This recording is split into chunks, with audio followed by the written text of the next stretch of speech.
Hey everybody, welcome to Get to Know Your Wedding Pro. My name is Reed with Best Made Videos. We are a wedding videography company based out of West Seattle, Washington. And today I'm joined by someone who I think we've been talking about doing this since, I don't know, probably I think you were one of the second or third people to fill out my form, and it's just been trying to schedule and crazy busy over the year. And I want to appreciate you so much for coming on today. Kind of, it's really ramping up in wedding season. It's DJ Stephen the Stylist, and thank you so much for coming on. Why don't you introduce yourself, tell us who you are and what you do. Yeah, you bet. I am DJ Stephen the Stylist, and I primarily do weddings now, but I know I met Reed a couple years ago at a wedding and had a very exciting wedding with you. And I don't know if this is a safe platform to go over that, but I've come to call her the Bradzilla, the only one I've ever had that actually was working with you. And we will use no names or locations so that none of that gets out of the bag. But I love the wedding industry in general, and I just love people. I am DJ Stephen the Stylist, as you said, and I am a hairstylist and a DJ, so that's where I try to combine it. I like to let my hairstylist clients know that I'm not leaving them, and so I combine the name to let them know that I will remain a hairstylist. But I'm going down this road as a DJ, and I'm just loving every minute of it. It's been about a 10-year process, but I'm just digging it. I've been a hairstylist for 25 years. Right out of high school, went to beauty school. It was one of my three. What would you call it? Dream jobs, I guess. And the other two were rock star and comedian. So I've been able to, I'm touching ground on the rock star part as a DJ, and also been able to do some stand-up comedy, and actually have had some success doing it. I love the microphone, and as I was telling you a minute ago, people say I tend to love the sound of my own voice. And I rarely disagree with that. So I don't have a good argument for that because I will go on and on the microphone, and I'm happy to do it. So that's kind of how that all goes.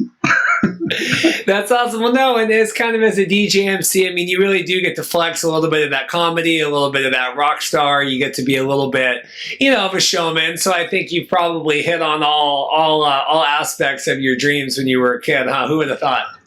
Oh man, I'm living the dream, man. Not a day goes by where I'm not excited to get out of bed and go to work and do what I do. But yeah, for sure. And I still do some comedy. I do about 5 or 6 shows a year privately and for private shows. And I'm on the microphone a bit. I do corporate events where I get to MC auctions and then even do some auctioneering. And and then the DJ stuff, the music plays, and we just have fun with that. So that is the fun part. But I tell you what,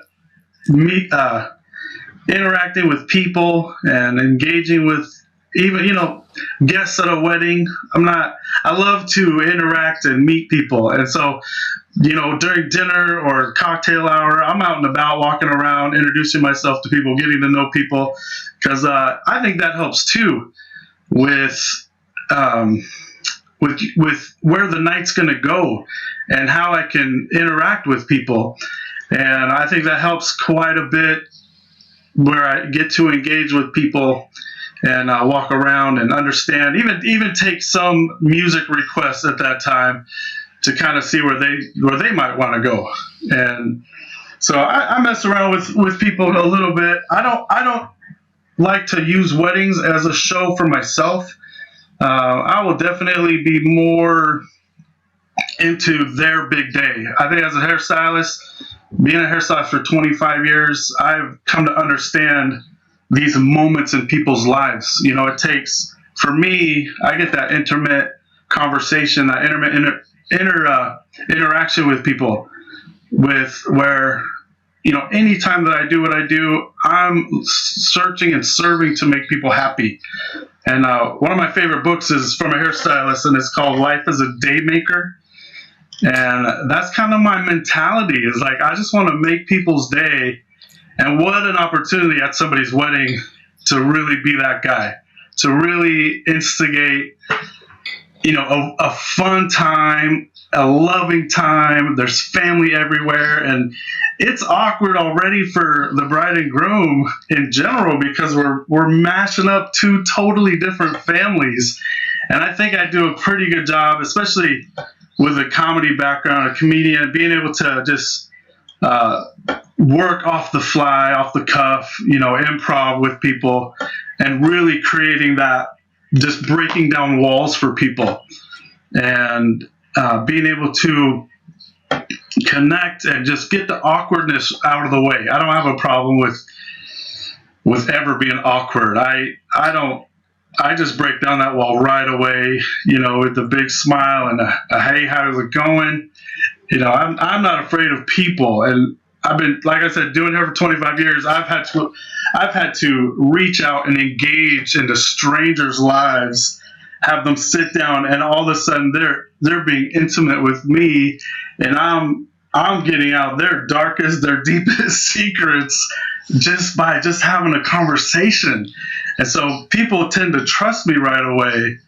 And I don't know if that comes from how I look them in the eye and create a conversation, or if it's just my natural big smile and joyous appearance. But no, I honestly, it all comes back to why I do what I do, is the people. And when I'm cutting hair, I'm engaging in one person and making one person happy. When I'm doing a comedy show, I'm engaging in 200 to 1,000 people and making 1,000 people happy. Same with at a wedding. I get to be a part of the instigation of a good time.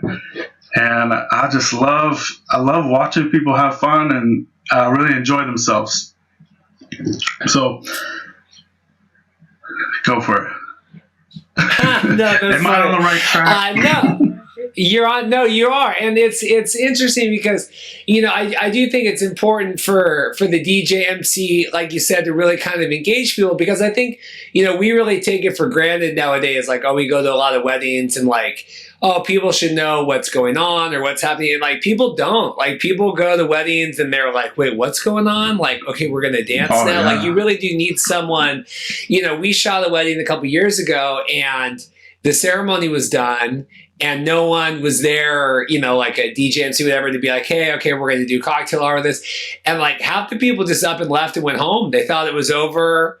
We went out to do family photos, and the bride and groom, we came back inside, and half the people left because no one told them, hey guys, there's going to be, dinner and dancing and stuff. So like you said, when you try to go over, yeah. So, when you said you try to go around and, I do think that's so important, right? To really, you kind of got to take command of the room and talk about that. Yeah, for sure. I always laugh because people, I'll walk around and, they're like, okay, so you're the DJ, right? So what are we going to do? And I think in the industry, we're doing this week after week, and we're doing what we do. And I hear the question, I'm like, what do you mean? What are we going to do? We're going to wedding.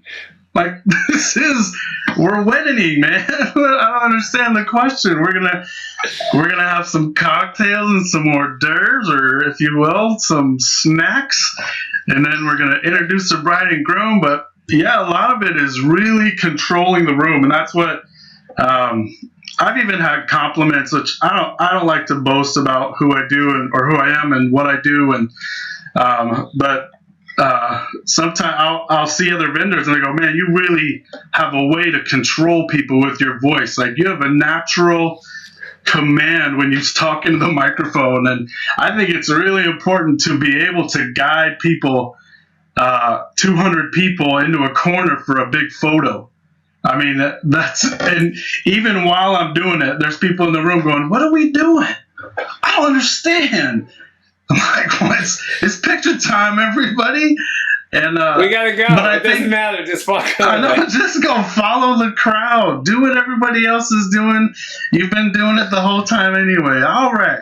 But really being able to have a good time with that too, and people are already feeling awkward, and they do need to be told what to do. And I think I definitely have an understanding of that, because I want them to be able to follow and understand what's coming up next. Hey, in 10 minutes, we're going to introduce the bride and the bride and groom and the wedding party. We're going to make some loud noise.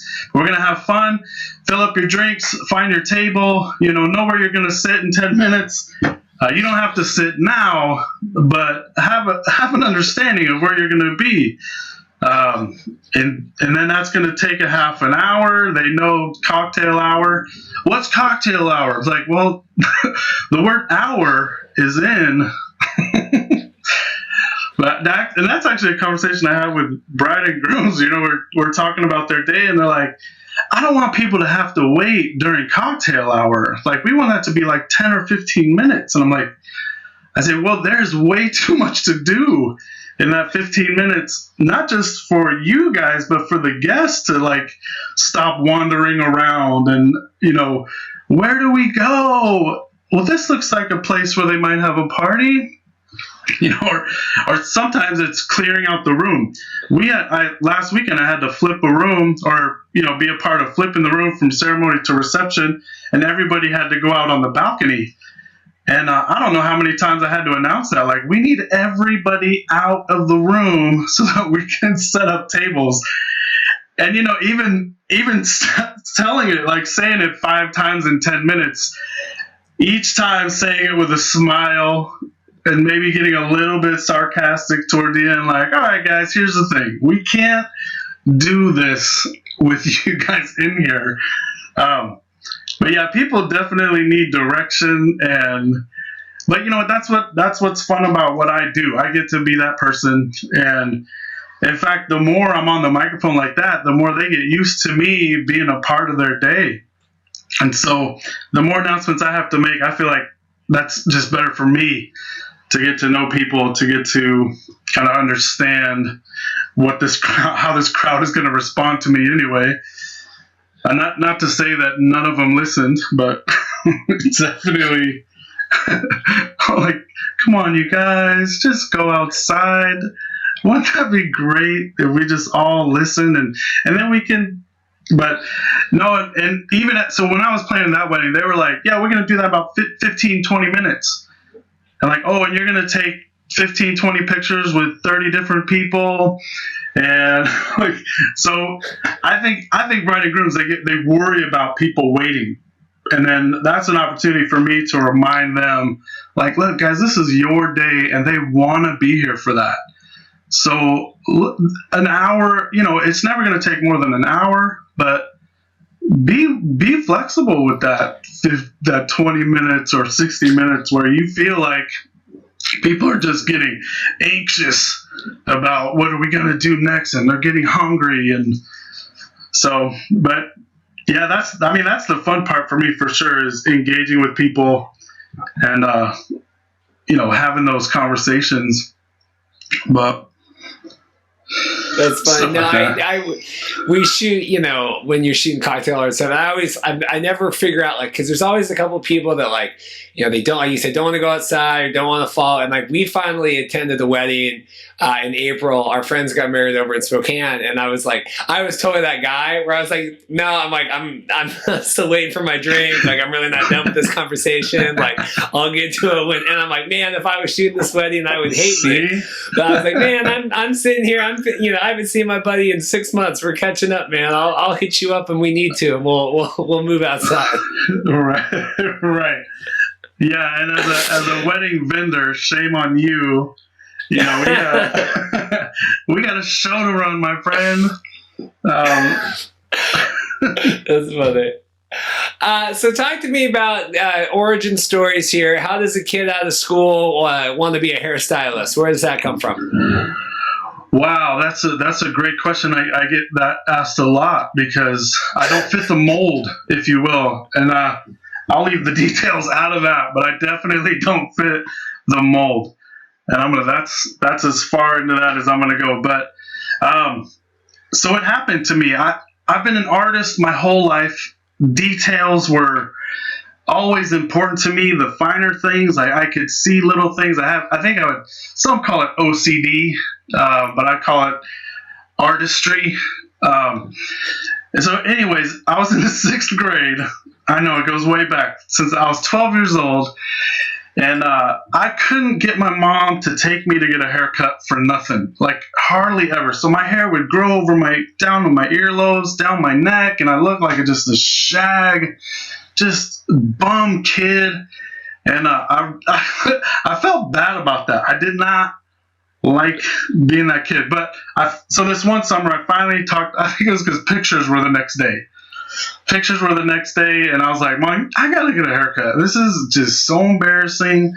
And at 12, it really starts to matter. Like, no more wetting the bed, no more like girls are showing up on your interest list, and it's like I need to look good. It's starting to matter. My friends are wearing deodorant and cologne. Like the least I could do is have a haircut. So anyway, she finally took me in. It was, gosh, again, I probably shouldn't say, but Fantastic Sam's maybe ruined my life or set it to a course, set my life on a course that I could have never dreamed. So I go to Fantastic Sam's, and I didn't make it back to the car. I'm bawling because my hair looks so bad. And this particular haircut, I had my brother there because he had the haircut I wanted. He's a few years older than me, and he had the haircut I wanted. I was like, just cut it like his. If you can do it like his, we're good, dialed in, boom. And when I was done, it was nothing like my brother's haircut. Zero resemblance. So I'm bawling in the parking lot. My mom's like, well, you want to go back in? I was like, no, they messed it up. They're not going to be able to fix it if they can't see what's going on. So we go home, and we actually got out the dog clippers. We had clippers we had like a cockapoo, and we got the dog clippers out, and I just start shaving the sides, shaving the back, and it was kind of weird. All of a sudden, it just looked a little bit better, and then it got a little bit better, and at the end of it, I thought, why would I ever pay for another haircut? And so since I was 12 years old, I started cutting my own hair, which I do to this day. It's just the easiest. It's just easiest for me to make an appointment with myself and and get it done. But I really think that haircut changed my life, if you will. And I'll say for the better now that the story has ended. But but since then, and then by the time I finished high school, I did football, basketball, sports. I did track. I did all those guy things all the way through. I graduated high school with a 3.0. And the reason why I was a 3.0 is because every semester I had 4 or 5 art classes that I aced. So if you can imagine how much I had to bring up that GPA to get a 3.0 with art classes. So I've always been into the arts, and hair was just another appendage to art. And I'm able to create and design and most importantly, so this was a big decision too. A big factor. I actually went to the Seattle Art Institute at that time. I was a senior in high school, and they wanted, they're telling me about everything. And at the time, I was drawing and doing all kinds of fun stuff. I designed lettering. Even now, I designed my own logo, and I just love to doodle and sketch and all that. But at the time, I went to the Seattle Arts Institute, and they said, hey, we got good news. What's cool about when you start here, everything's going to be on computers, and everything's going to be through computers and digital, which was actually the worst news for me because I wanted to draw and use my hands. And so now all of a sudden I'm looking for other venues. I'm cutting all my friends' hair. I don't know what I'm going to do for the rest of my life while I'm cutting my friend's hair. And then, it literally was like that. It dawned on me that, wait a minute, if I think about it, I think people can make a living doing hair. And so that actually kind of sent me down that road. I started checking out beauty college, and I know it's a weird concept for a guy like me, but I went to beauty school, followed that path, and worked for a pretty large company for 20 years as a senior stylist, educator, motivational speaker. I taught men's cuts, women's cuts, bobs. I specialize in short hair, so I did a lot of razor work on the females and the short haircuts. I really enjoy that still. Is those real trendy bobs and men's barber work. So that's what I do now. And then if I go back and forth here, about 8 months ago, I started working out of my house so that I could really get a handle on the business side of being a DJ. And because, I'm probably like most DJs, it starts out as a hobby. And but 10 years ago when I started doing this, I wasn't sure where it was going to take me. But like I said in the very beginning, I don't think I could ever hang up my scissors. Like, I'll never leave my hair clients, because I really enjoy the people.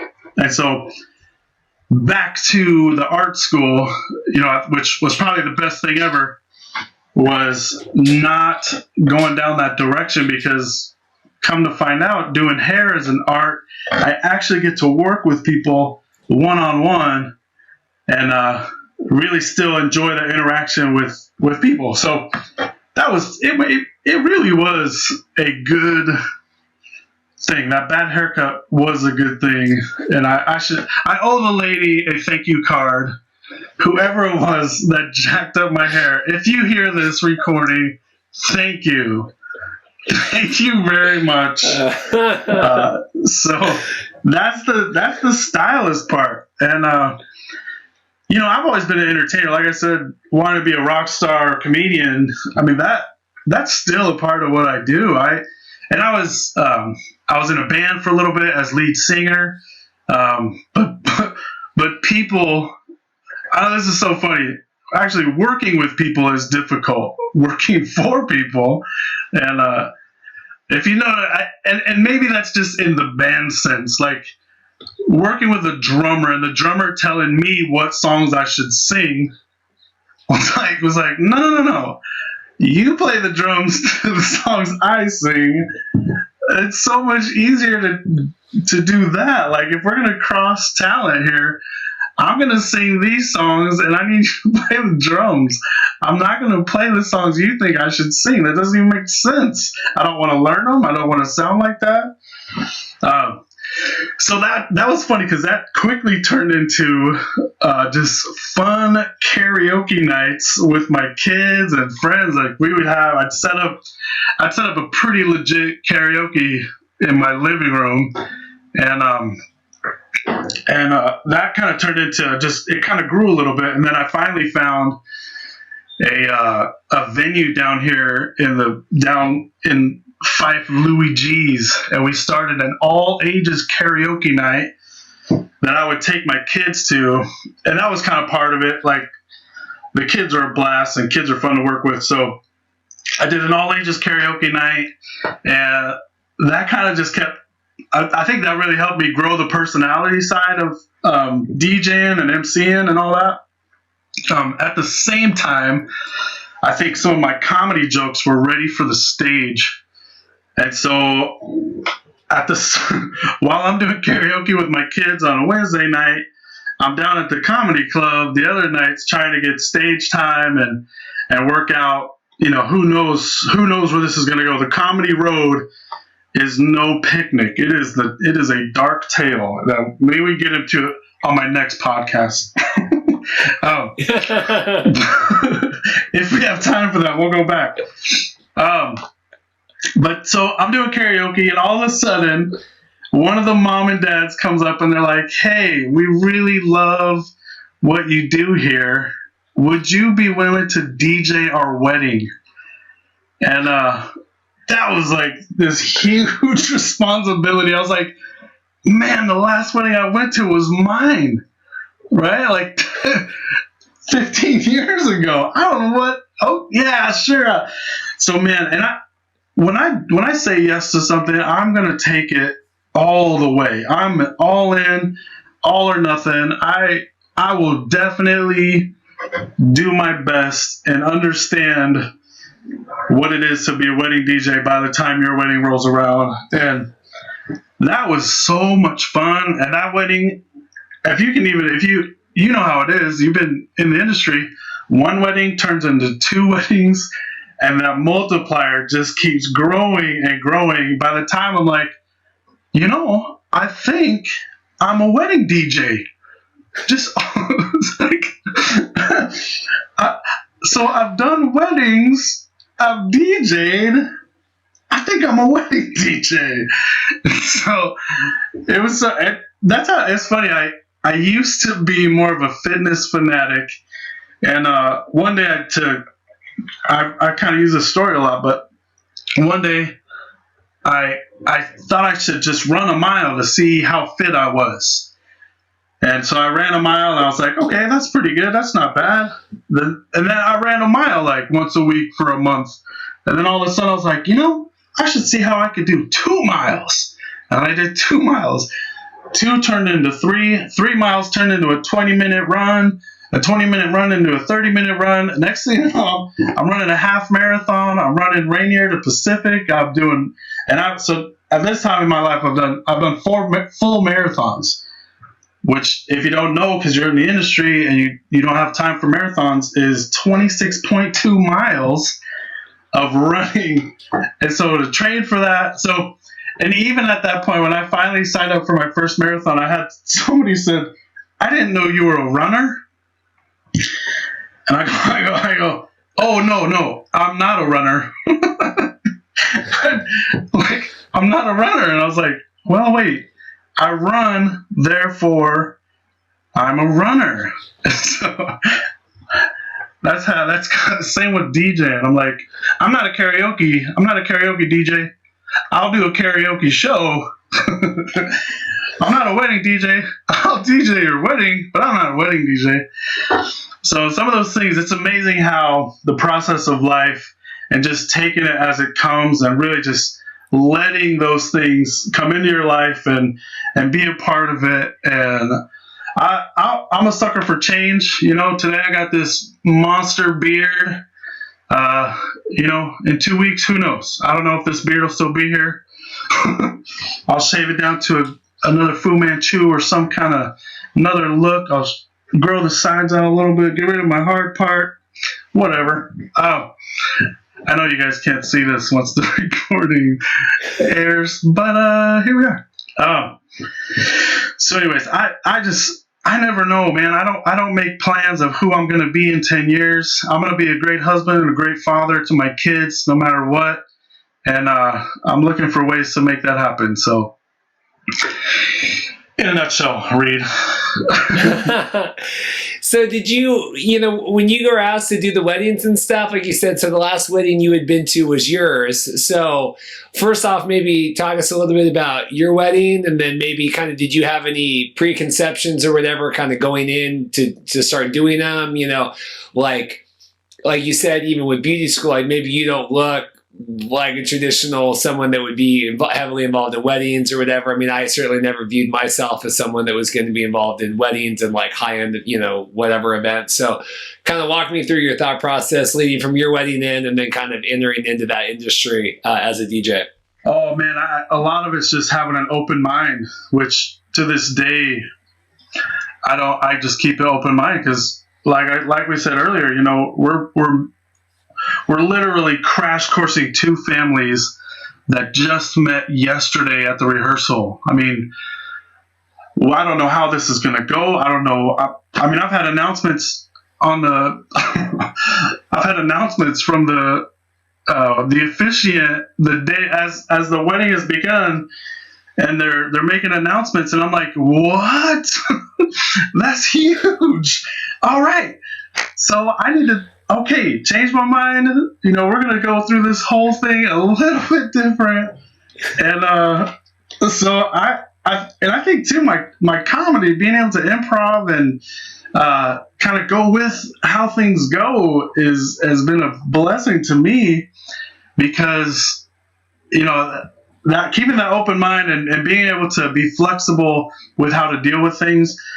From my wedding, I feel like ours was pretty traditional. We had our first dance, we cut the cake, we did what people do. We walked down the aisle, we had a celebration. We had a pretty legit DJ at the time. This guy, our DJ was a friend of my wife's. She was in the skating. She was a speed skater, and she actually speed skated with some pretty famous local folks around here. I'll not drop names because I'm not a name dropper, but his name is, no, I'm just kidding.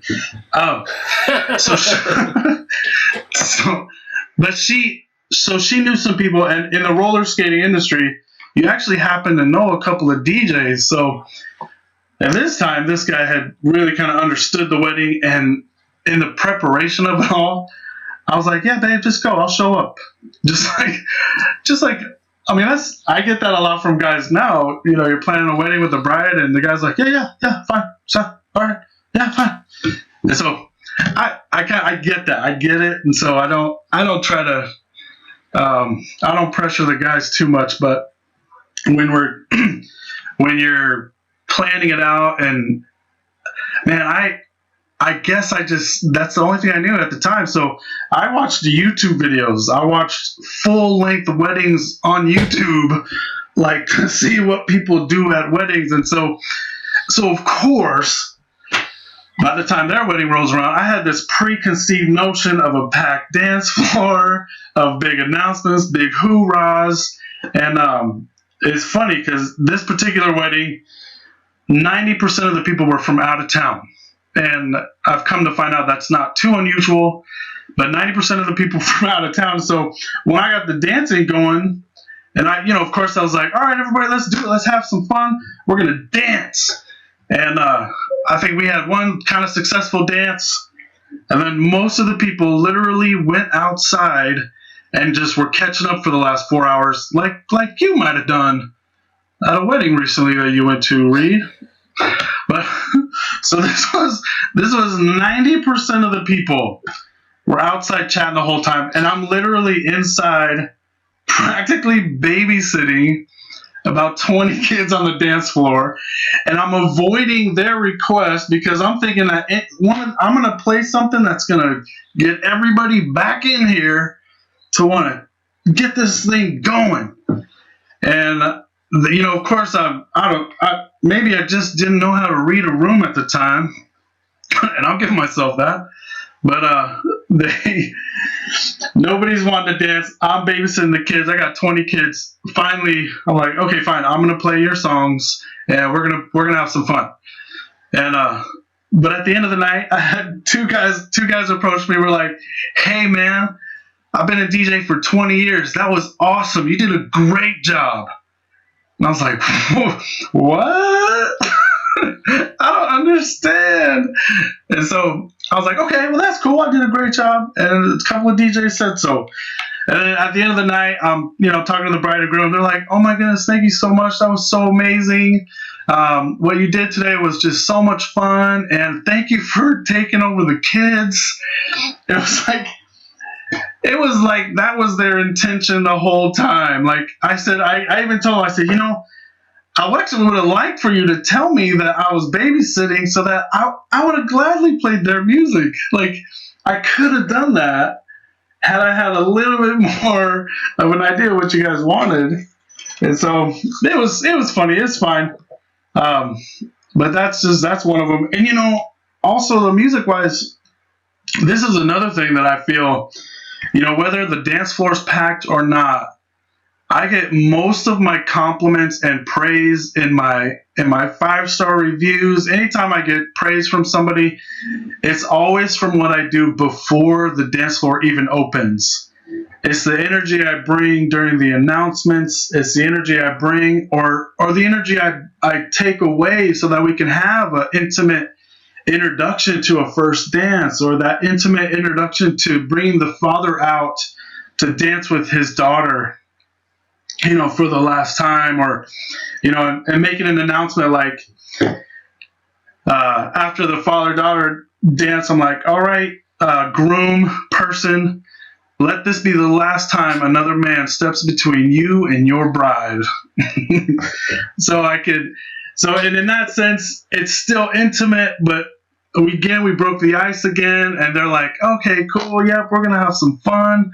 The groom gets his mom another chance to be intimate. But anytime I'm on the microphone, that's really what kind of gauges the wedding and the direction of the wedding. And then the music, hey, if you guys want to have a good time, I'm here. If not, go talk to your friends you haven't seen in 10 years and and whatever. But those are the times that I really look forward to, is kind of before the dancing even starts, because that's what sets the precedent of, where this night's going to go. So...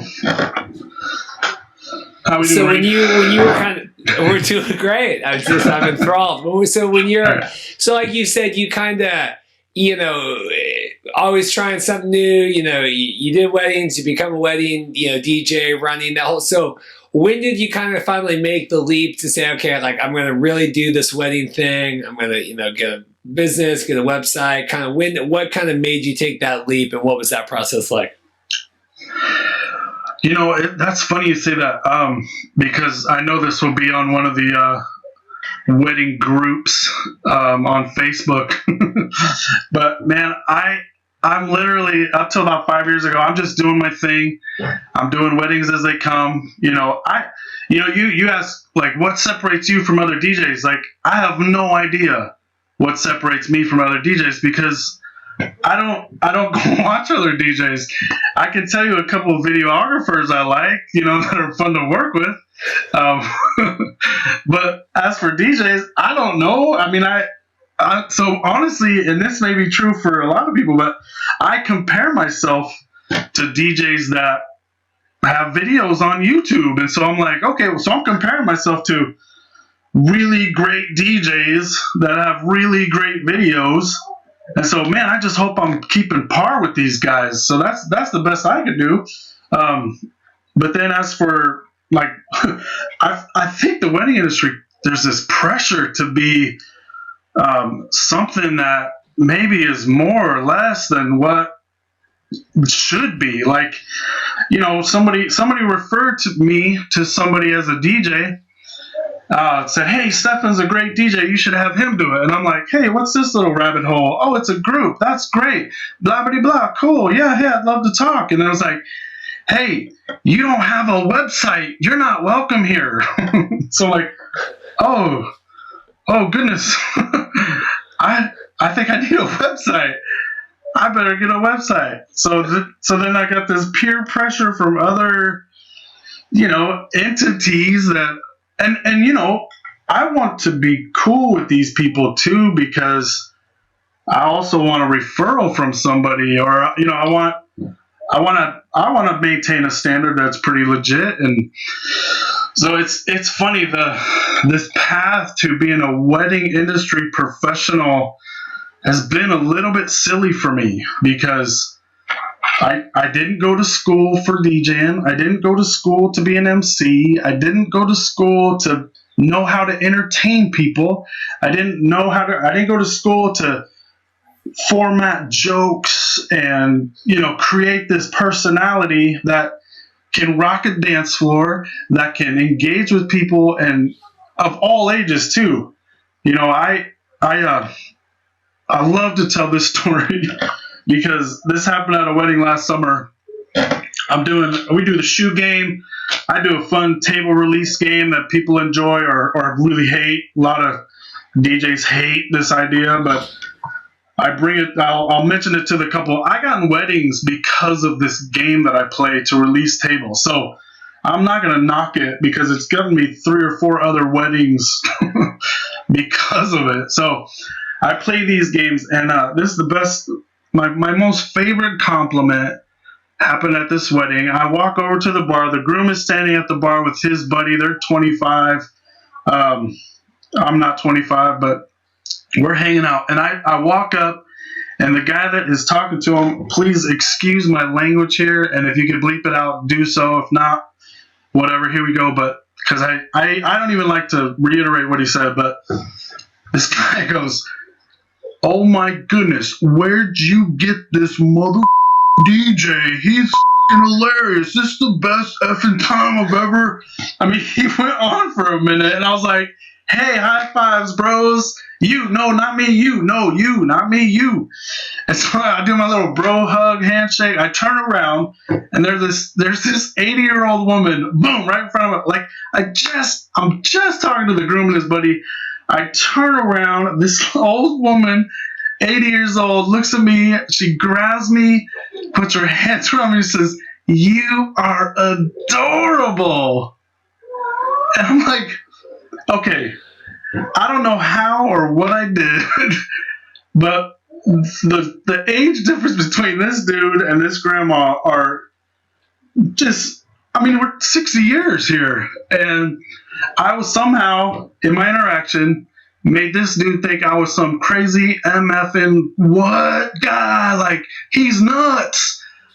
But at the same time, doing the same exact thing, I have this old lady going, "He is just the sweetest thing." And so I didn't go to school for that. I didn't go to school and be like, all right, what are the magic words that a 25-year-old will understand and an 8-year-old will understand? And I'm going to make some magic here, and I better get a license and a website for that. so I don't know, man.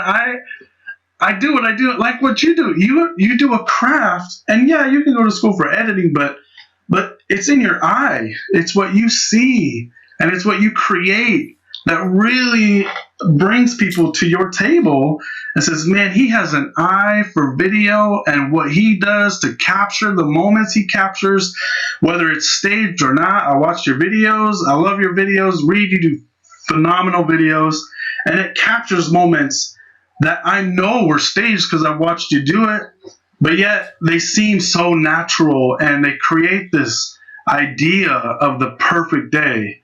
And, when we all get to work together and be a part of that, man, there's nothing better. There's nothing better than a happy bride, a fired up groom, and of course, the mom and dad who paid for it are like, "That was wonderful. Thank you. You must have a really awesome website."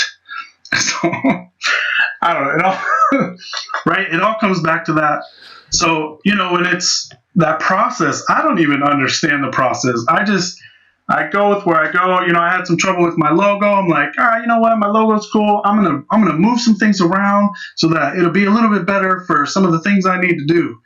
And so I just do it. I don't, the process is, whatever happened yesterday is yesterday. The future is bright, and I'm excited to be a part of it. So, that it's all just a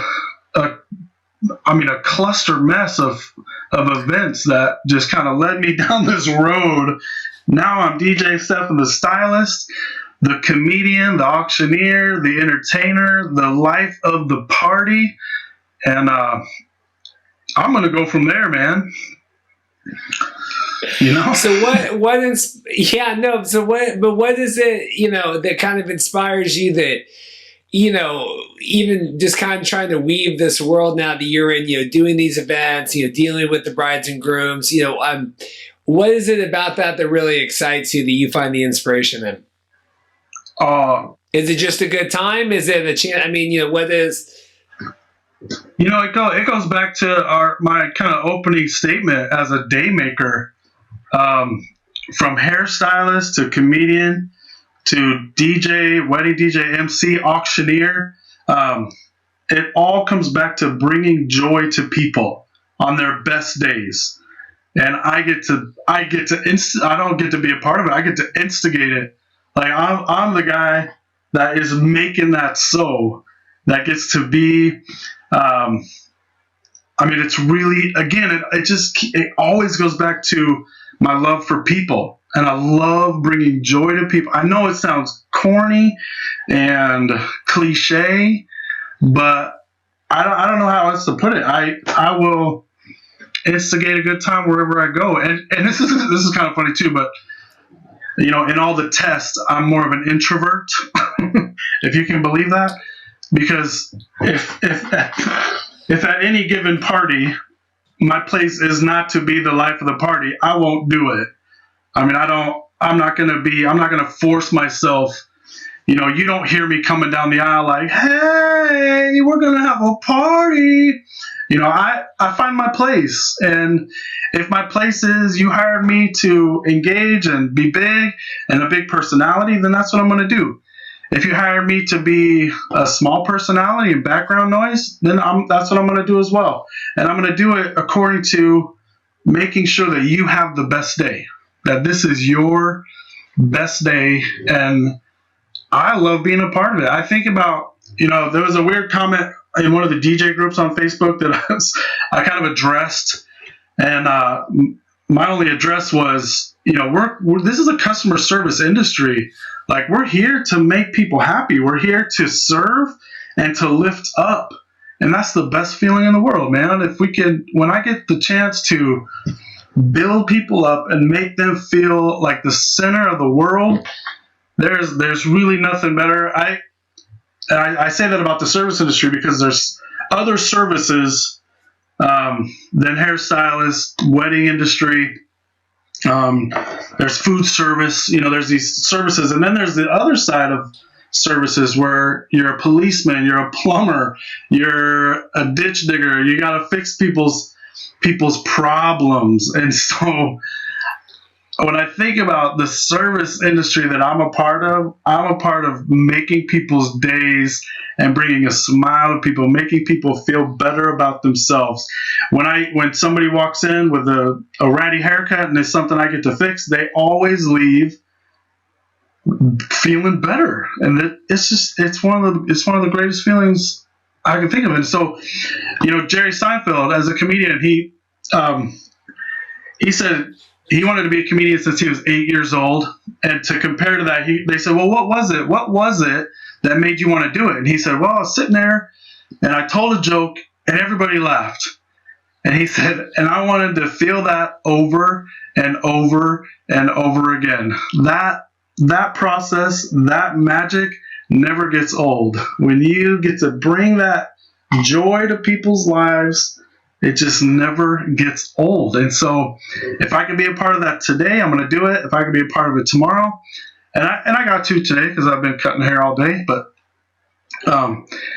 that's just it's what I keep going back for. And man, when I get to do that, there's nothing better.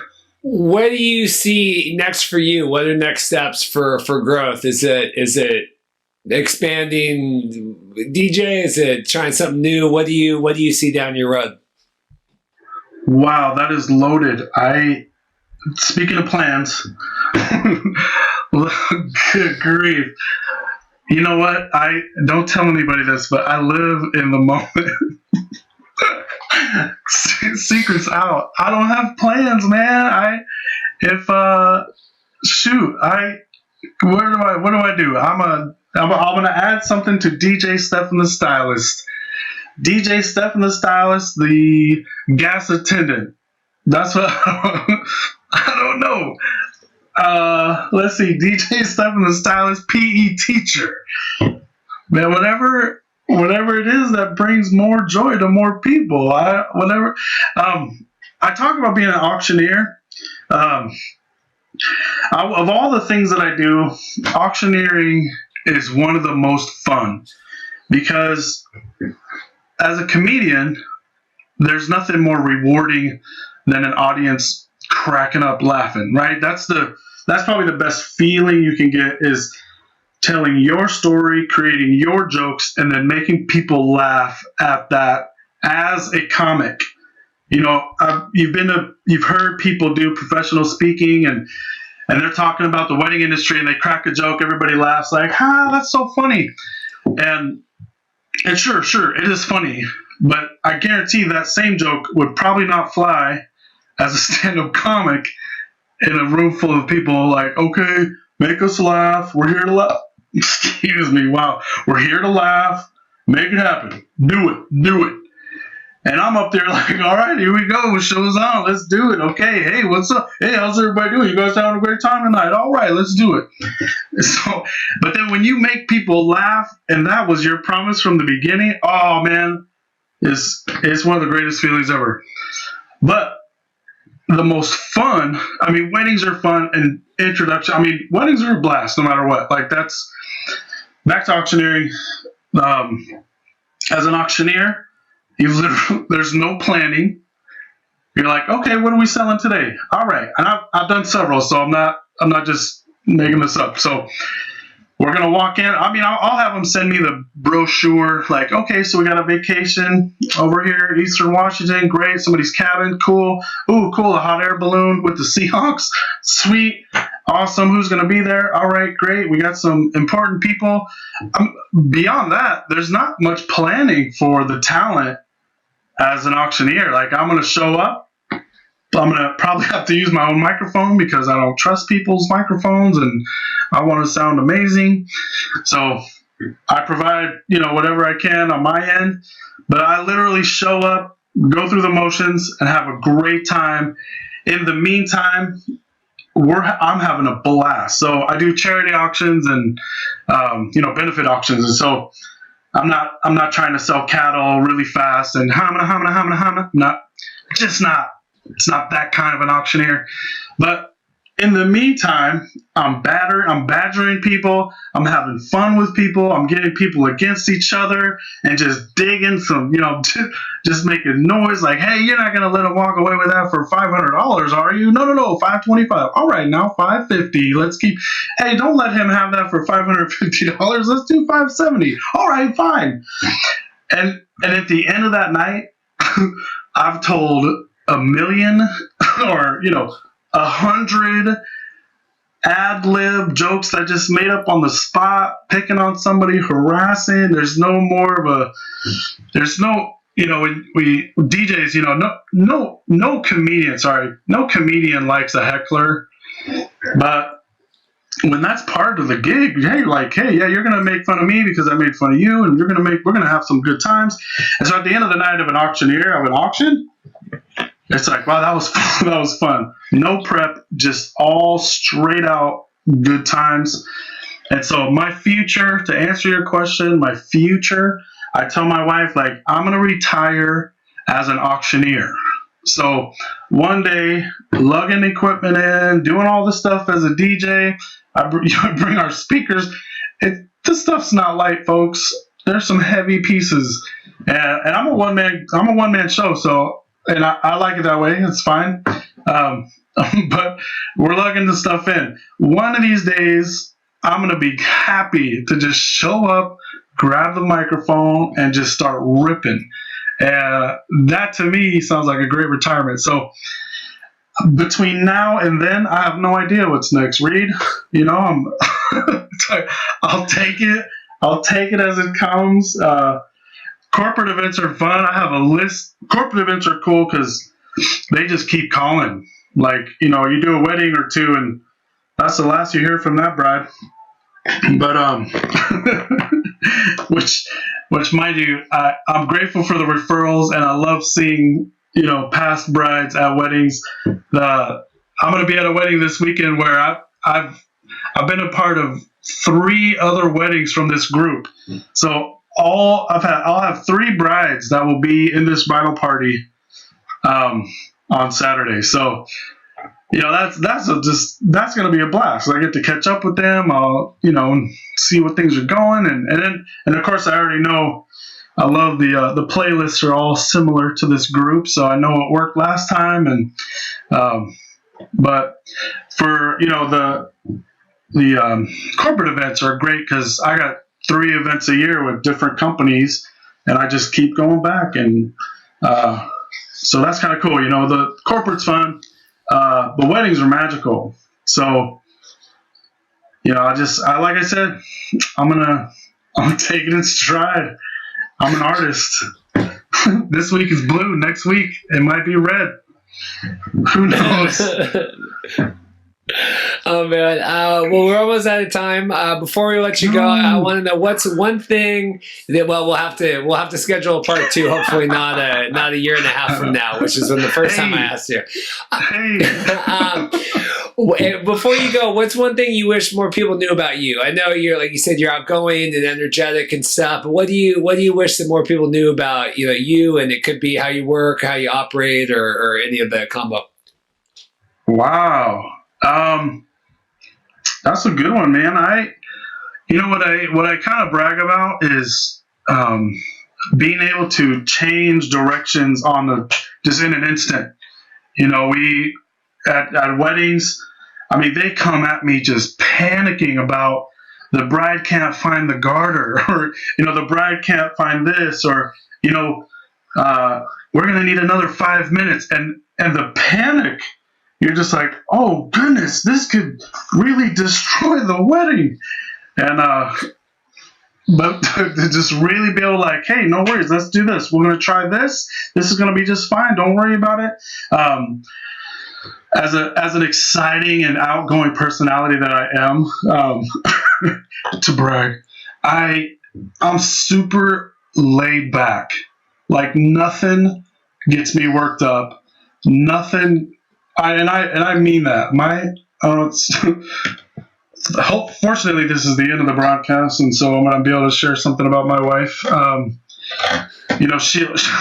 She'll want to argue, and I'm just not willing to get worked up about it. And so I'm going to take it. I'm kind of the epitome of laid back, because I could definitely kick my feet up and watch the world just be destroyed, and it'll just be another good movie.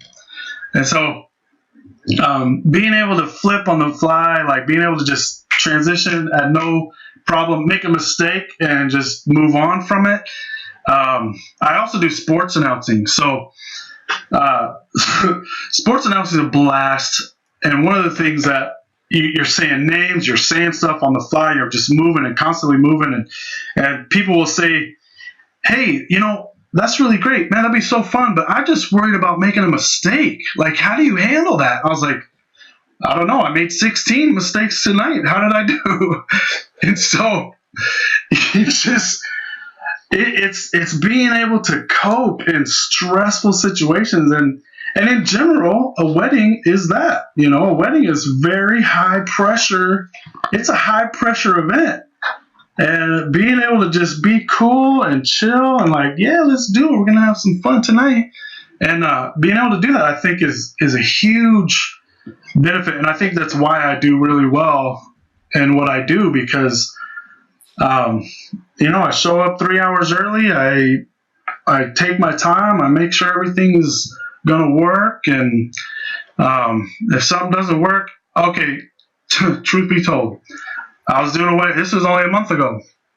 I was doing a wedding, and I was really under the impression that the ceremony and everything was going to be in one spot. And I know before everybody, comments about this, yeah, I should have known better. I probably should have known. And yeah, somebody's going to, get on me about, hey, you wrapped that up in the consultation. Yeah, sure.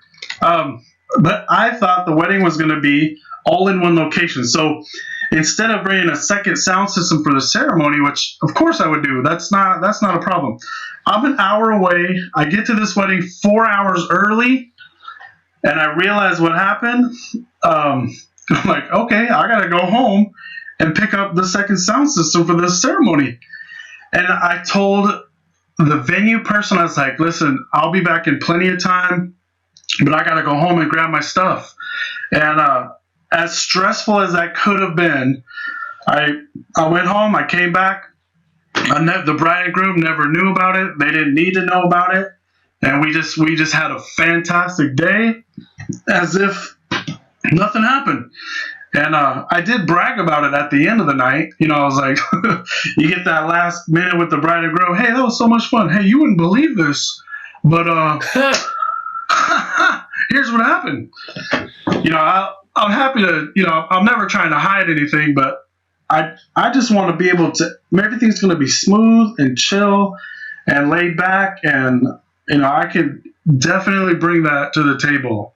And so anyway, that's kind of what maybe I'd like for people to know is, as big a personality as I am, I'm pretty chill and laid back. So.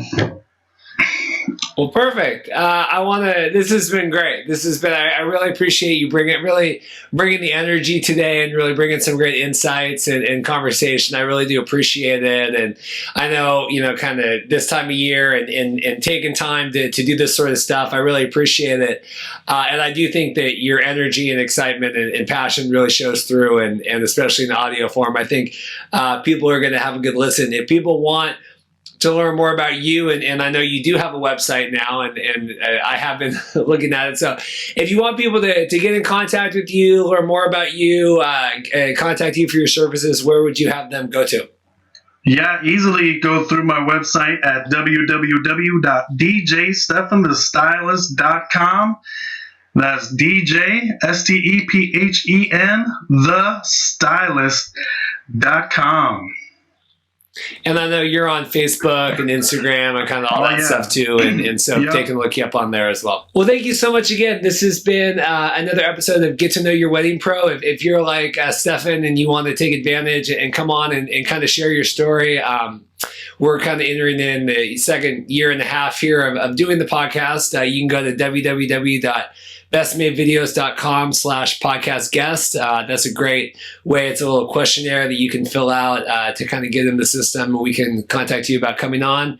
And again, I just want to thank you so much for coming on and taking some time today to chat and open up and kind of share your story. It's been really, it's been awesome. This has been another episode of Get to Know Your Wedding Pro. Check back next week for another wedding vendor interview. Thanks so much.